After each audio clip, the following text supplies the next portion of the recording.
Hola, ¿cómo están? Soy el doctor Javier Rubalcaba, soy médico internista y el día de hoy vamos a hablar sobre lo que son los datos clínicos que podemos encontrar, o sea, que podemos encontrar en los niños que nos puedan referir que presentan COVID, ¿sí? Siempre se ha dicho que hay que irnos por lo más común y lo más general que encontramos en una enfermedad. Por ejemplo, diabetes, encontramos pérdida de peso y elevación del azúcar. En estos casos también vamos a buscar qué es lo que podemos encontrar en los niños, sobre todo en los niños, hablando de niños desde 0 años hasta 17 años. Y para esto encontré un estudio que me gustó mucho, se lo voy a poner aquí y yo también se lo voy a dejar, ahí pueden congelar la pantalla si quieren. Esto es un metaanálisis que se hizo en un hospital infantil de enfermedades respiratorias en China, ¿de acuerdo? En el cual vieron muchos estudios, ¿sí?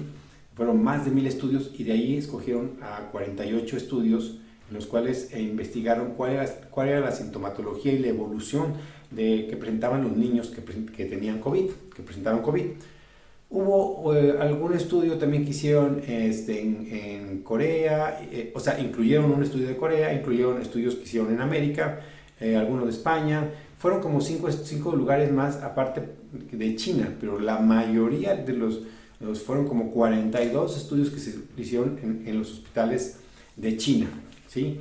Entonces, básicamente estamos hablando de que están exponiendo la experiencia en China. Después de ver de estos estudios, encontraron la experiencia que se había encontrado, que se había dispuesto en aproximadamente 5000 pacientes pediátricos. Es lo que tenemos, por eso me hace tan interesante. Y quiero resumirlo rápidamente porque si no se hace muy aburrido, pero quiero que lleven ustedes, como siempre, que se lleven algo para que ustedes lo puedan utilizar, lo puedan usar prácticamente, ¿sí? Y la primera parte de la información que nos da es que, bueno, ojalá puedan ver esta parte, voy a acercar un poco mi cámara y lo van a ver aquí, ¿sí? El COVID severo en niños solo afecta o los afectó a los pacientes entre 5 y 7%. Esto es una buena noticia, ¿sí? No es tan frecuente, ya que en los adultos, ahí en China, llegó a afectar hasta el 26%. Y los niños a 5 a 7%, o sea, es una buena noticia. ¿Y por qué los niños se afectan menos? Bueno, la respuesta fue porque los niños tienen menos comorbilidades, tienen menos diabetes, menos hipertensión, menos obesidad a lo mejor, toman menos medicamentos, entonces los niños están menos afectados y porque el sistema inmune, vamos a ponerlo así, está nuevo y responde mejor que el de los adultos. Esa es una de las cuestiones. Y el otro dato que nos va a servir aquí es que los niños son asintomáticos, fíjense bien, en un 20%.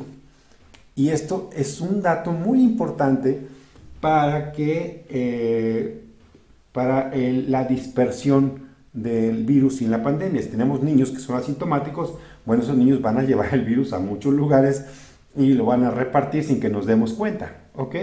Son los dos primeros datos que quiero que se lleven. 20% de niños son asintomáticos y se afecta muy poca cantidad de niños de forma severa. Ok.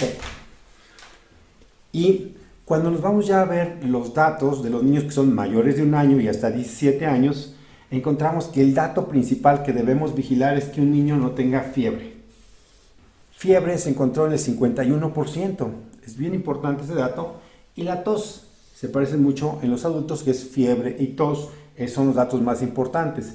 Pero hay otros datos que nos deben llamar la atención también, es que tenga congestión nasal, que solo se ocluya la nariz, está ocluido la nariz, se puede presentar con otros datos o un dato solo, ¿sí? Entonces tenemos congestión nasal, el dolor de la garganta, es muy importante, que también tiene que ver con infección de vías respiratorias, escurrimiento nasal solamente en el 14%.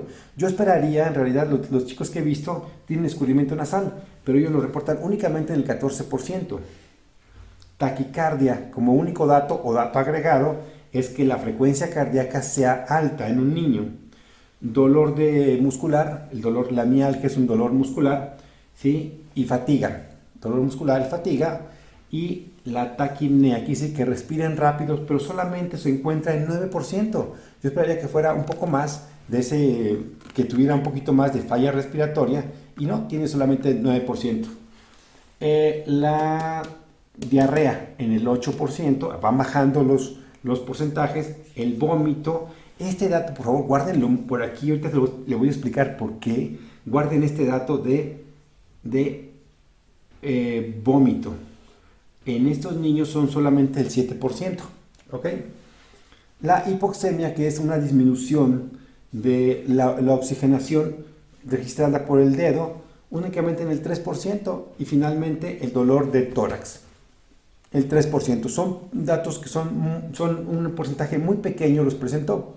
Entonces, esos son los datos que debe buscar más frecuentemente: la fiebre, la tos, pero no olvidemos todos los demás síntomas, y sobre todo este que les digo, el vómito. Ahorita vamos a ver por qué. ¿De acuerdo?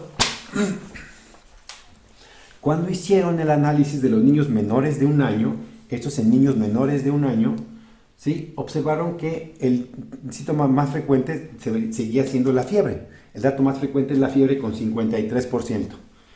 La congestión nasal, el 50%. O sea, lo pueden presentar los niños en la mitad de los niños que habían evaluado. Pero, ojo, el vómito se encontró en el 33% de las personas, bueno, de los niños pequeños, lo encontramos en el 33%. Esto es muy alto. Entonces, ellos inclusive en su discusión en la discusión del artículo, dicen que hay que tener en cuenta de forma muy importante, que el vómito en niños menores de un año puede sugerir que este niño esté con COVID. Y me recuerda que apenas vi un artículo de que un niño en una escuela lo habían regresado a su casa porque estuvo con vómito. Solamente tenía vómito. Lo regresaron a la escuela aquí en la Ciudad de México. Bueno, fue en otra ciudad, fue en Cuautla. Y cuando llegó a su casa ya lo revisaron, lo llevaron al médico, le hicieron pruebas y era positivo para coronavirus. Entonces, y solamente tenía vómito, no tuvo otra cosa. Otros datos son frecuencia cardíaca alta, que tengan taquicardia, ¿sí?, que tengan frecuencia cardíaca de corazón, que se aumente. La frecuencia respiratoria que aumente, aquí se ve más frecuente que en los niños que son más grandes, ¿sí? La tos es el 30% y el escurrimiento nasal solo el 21%. Como pueden ver, ¿sí?, estos son datos. Voy a subir un poco aquí para que no me esté todo doblado. Como pueden ver, estos son datos importantes que ustedes deben tener en cuenta, que a lo mejor están viendo que un niño está vomitando y dicen, pues está vomitando, es una gastroenteritis, no es importante, no se parece al coronavirus, o que tiene solamente dolor muscular o congestión nasal, se le tapa la nariz y ya. Esto puede ser un dato de que tiene una infección por coronavirus. Y la otra es que 20% de ellos no va a tener un solo síntoma. Entonces hay que estar alertas, porque pueden ser los viajeros que nos lleven ahorita el contagio. Pero en los estudios que han hecho mundialmente, se ha visto que los niños no son los primeros que nos llevan el virus a la casa. Casi siempre es un adulto el que lo está llevando, y casi siempre el niño que está contagiado tiene un contacto adulto en la casa que lo contagia, ¿sí? Nos vemos en el siguiente video. Si les gustó por favor denle like aquí abajo, suscríbanse si pueden, y ya es muy noche, son como ya es muy noche, ya nos vamos a dormir, pero mañana ustedes van a ver este video fresquecitos. Hasta luego, hasta la vista, nos vemos, bye.